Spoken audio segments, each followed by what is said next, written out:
Students, and this is Module 6, Power BI. Now, at this point in the semester, and this point in the coursework, as we move deeper in that business analytics, you're going to find with every single module, with every single chapter, we keep shifting away from the simplicity of task, things like calculating data, and now we're moving into the application or the communicating of data. Now, this is a major shift, and it can change the mindset and achievability of your goals in the real world setting. So this is hands-on type stuff that's going to help you if you really are inside business, inside meeting clients, working with government agencies, applying for grants and that type of stuff. Now, before we get into it and the piece about the Power BI, how we do it and why we're doing all that, I want to talk to you about the actual purpose and the grading. Now, Power BI updates about every 3 months.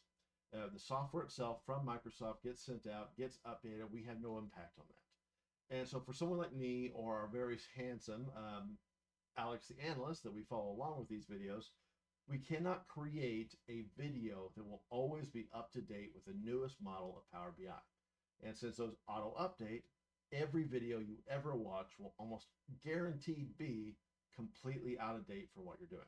And what that means is things will move, menus will move around, new tools will be introduced, old tools will be phased out, things will shift, and the general appearance might just shift around. Normally not horribly, but enough that it makes it hard to find certain things. So when you're in this class and you're thinking about it, I want you to realize that this is an introduction. I am not grading you for mastery of the software. That comes later, and that's why I gave you Alex the Analyst. Now, if it's an introduction, I'm not grading you on mastery. What am I grading you on? I'm grading to see if you dipped your toes in, attempted the assignment, did your best, excuse me, did your best effort, and that I can see in there the steps you took. And if you get to a point in the Alex Annis video and you are truly stuck, and you can't find the menu item that he's doing, your best bet is hit that Google, hit that AI, and ask it. But you can move past it, and there's a rule of thumb. Hell, I have it tattooed on my wrist.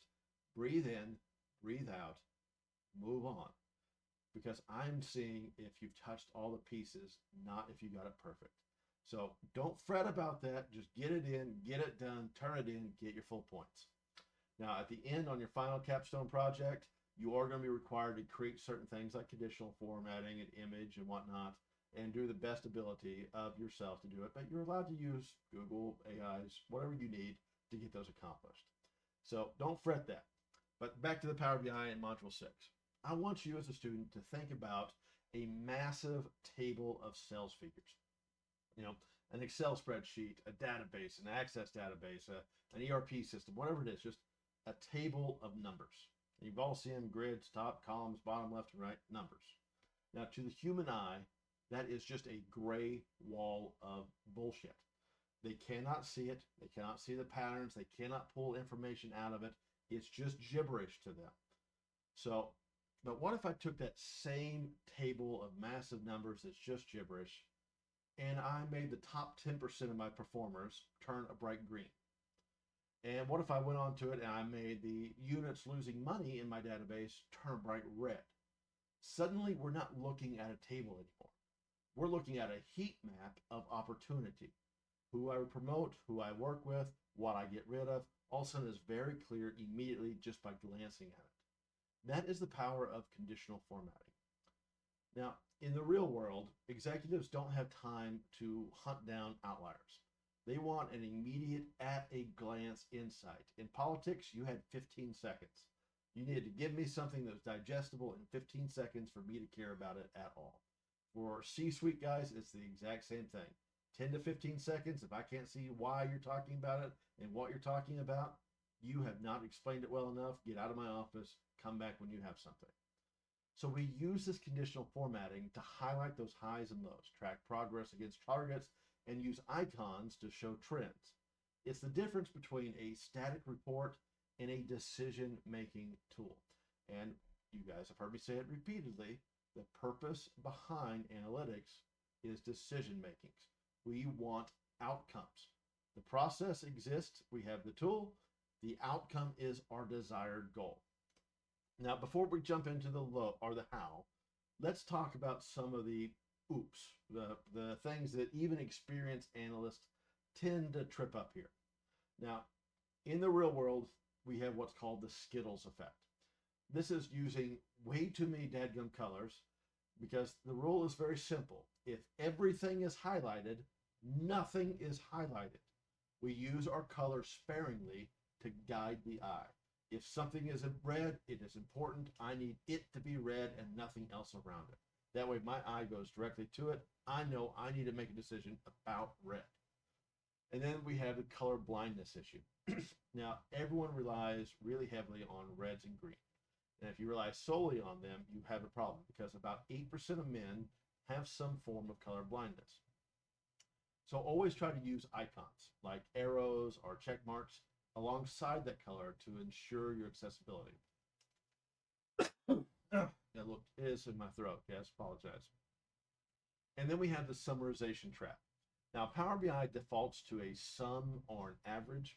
If your formatting isn't showing up correctly, I want you to check your aggregation. Are you formatting based on the total sales or the average per transaction? Your logic must match the visual. So that's our big oops pieces here. Now, when you're in this and you're following along with Alex, there are some ways to accomplish these different things. We're going into conditional formatting. The first is you're going to locate your formatting pane. You're going to select your table or your matrix visual, whatever you're working with, and in the visualization pane, you'll click the format and then your visual icon. It looks like a paintbrush. Look for the cell elements card. This is where all your magic happens with conditional formatting. Then from there, you choose your styles. You have basically three main options in this. It's background color, data bars, and icons. Background color is always best for heat maps. It fills up the entire cell. Data bars turn each of those cells into sort of a mini bar chart, which is really great for comparing quantities without needing a separate graph. And then there's icons. We use these for traffic lights, flowing that line of sight for the eyes. Red, yellow, green. This was there to show if a KPI is on track or not. Now, instead of using a color scale, I want you to think about looking into those rule settings. Now, I know Alex is going to show you the color scales, but if you dive around and poke on some buttons, go into rules. If you can set specialized rules, which really enhance your data and your analytics. For example, this, if like your value is greater than or equal to 0 and less than 10,000, we can make it red. And if your minimum or maximum is set incorrectly, this can impact things. And so when you're working on this in the real world, you really have to focus on setting those minimum maximums correctly so they don't disappear if your data grows next month. Now, in this assignment, you're going to be working on things like a matrix visual, an icon set, data bars, and I think you're doing a brief narrative. I can't quite remember. So a matrix visual is just applying a color scale to a total sales column. That icon set is just applying icons to your profit margin or similar column, and it's to show things like it is above or below a 15% target. Your data bars are when we use on things like units sold to provide a very quick visual for things like volume check. Now, outside of your assignment, inside the real world, if you're going to do this, in your consulting jobs, if you're going to interact with governments or CEOs type suites, I want you to really think about business context. In a professional setting, red, usually always, and I say that it's always with a little bit of usually, and sometimes not, red means an action item.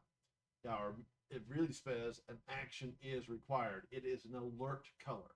If you mark something red, you should be able to explain the why it is marked red. Because red raises flags, red raises alerts, red direct the eye directly to it. It is an alert color. So if you're using red, be able to tell the user why. What are they seeing? Why is this red? Why is this important? What action do I need to be taking from this? And then really focus on that accessibility in the real world.